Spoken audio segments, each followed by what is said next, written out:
up your engine.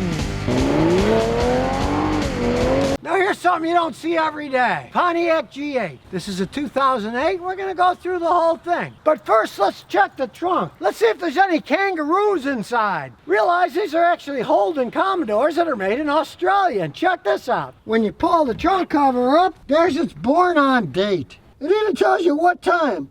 7:42 a.m. Bright and early in the morning. They weren't tired of building cars by then.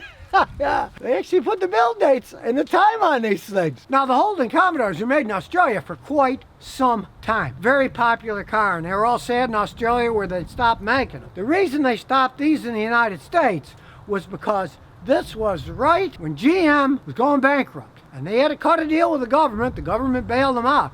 That they had to do cut costing measures. One of the cut costs was no more Pontiacs. So, no more importing the Holden Commodores into the United States. Now, these were only sold in the United States in 2008 and 2009. Like I said, when GM went bankrupt, that was the end of Pontiac, and that was the end of these cars. So they had a very short run in the United States, but that's starting to make them semi-collectible cars. They came with a V6, a V8, or a large V8. This particular one is the V6. So you got a good price on this one.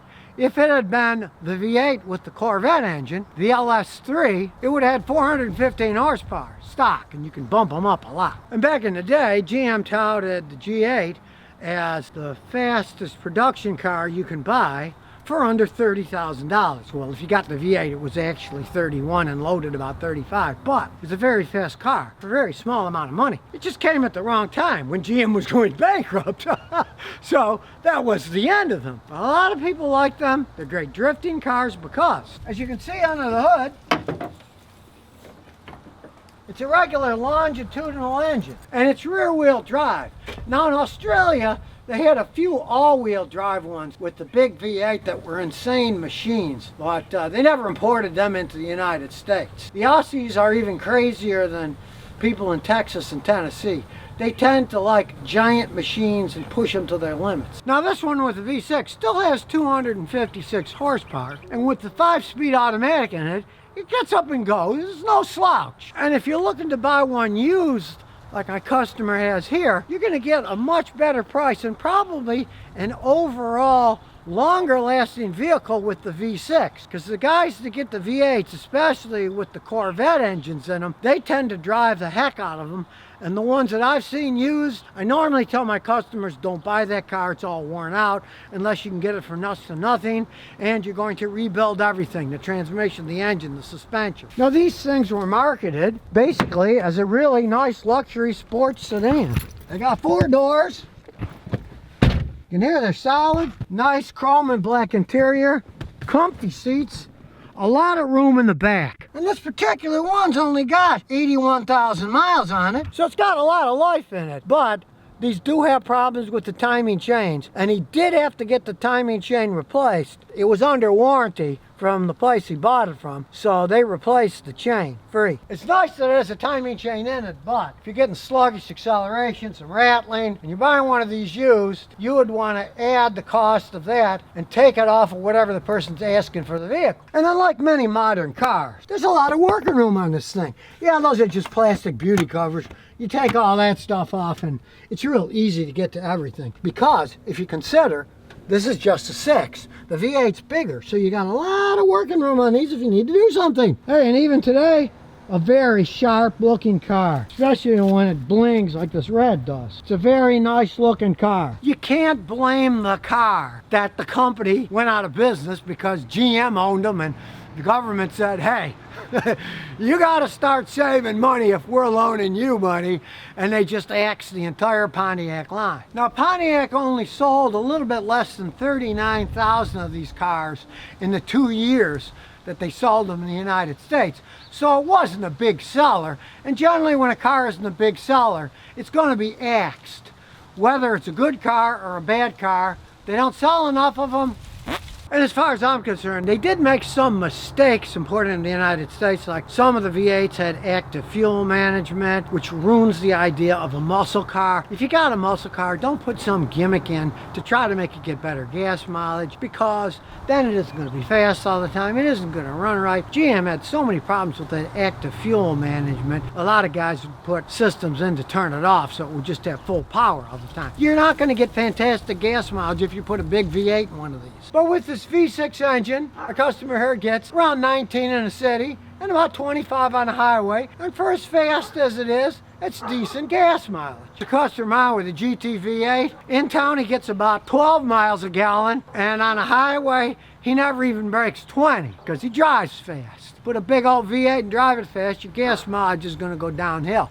I've actually driven one ages ago and I got like 5 miles a gallon in it, but I was driving like an absolute lunatic. Now, one advantage of these G8s being Holden Commodores is there's an immense amount of aftermarket stuff you could do. You could go full out and put giant Ferrata wheels and fancy tires on them. You could leave them stock. You can do whatever you want because they're made that you can add on what you want when you want. And often the guys who buy these drive really hard and they often get wrecked. There's quite a few of them in wrecking yards that you can pick the bones of if you need parts. Or let's say you want to upgrade. A friend of mine, he wanted fancier wheels. He went to a junkyard, got one that was wrecked. It was T-boned. Well, when it was T-boned, didn't mess with the wheels. He got a really nice set of wheels, even had good tires on them. So let's take it for a spin. Starts right up. Now, being a Holden Commodore, these things have pretty good handling. The Australians like driving. And as you see, you can shift it yourself if you want. It's more fun driving them that way. We'll downshift there. Even though it's older, it's still got a good ride. Got the original shock struts on it, and it still rides quite well. Now let's give it a little gas and see what it's got.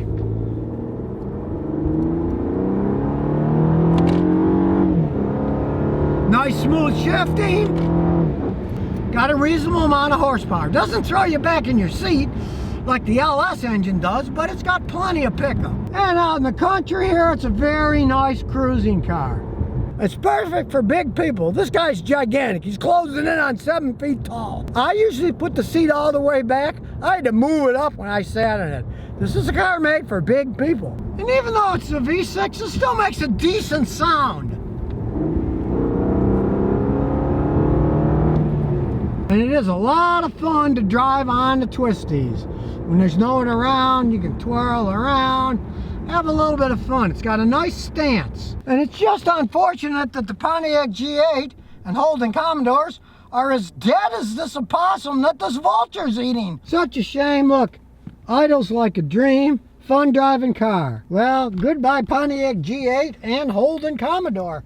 For that matter, they stopped making them in Australia too. So now you know the short-lived story of the Pontiac G8 in the United States and how they can still be a fun car and they can be a real screamer if you want to spend a little bit more money on both the car and gasoline. But now at least you know the truth, so you can make a wise decision if you're thinking about buying one. And here's some bonus questions and answers. Francisco, 1994 says, just replaced my transmission, my 05 Honda CR-V, got it back from the mechanic, and I get this noise when I'm not accelerating or pressing down on the pedal. You should not get any noises that you didn't have before. First thing, take it back to the guy. What you want to do is make a video of it. Then you can post the URL of the YouTube video, put it on YouTube. You can post it on ScottyKilmer.com. He asked me the question, post the link. Now, we're just starting it up, so we don't have that much bandwidth. So what you want to do is make a YouTube video and then just put the URL. I'm doing it on my phone anyways, and then I just click on that, I watch the YouTube video, then I go back and say, okay, here's what that noise is. So you can do that. But it didn't make it before the guy worked on your transmission. Taking the transmission off a vehicle is a gigantic job. There are so many things that can go wrong, and often do go wrong if mechanics don't do a good job. Take it back to the guy. Say, hey, it's making this noise now. Maybe it's just some simple thing. Vacuum line's off or something. Who knows? Pray it's not something coming from the torque converter when he pulled the transmission off and put it on, because I've seen guys damage torque converters. Most really reputable mechanics, if they're going to do a transmission over, they'll install a rebuilt or new torque converter too, because it's not so smart to rebuild the transmission and use the old torque converter out, because odds are it's worn too. So if you never want to miss another one of my new car repair videos, remember to ring that bell.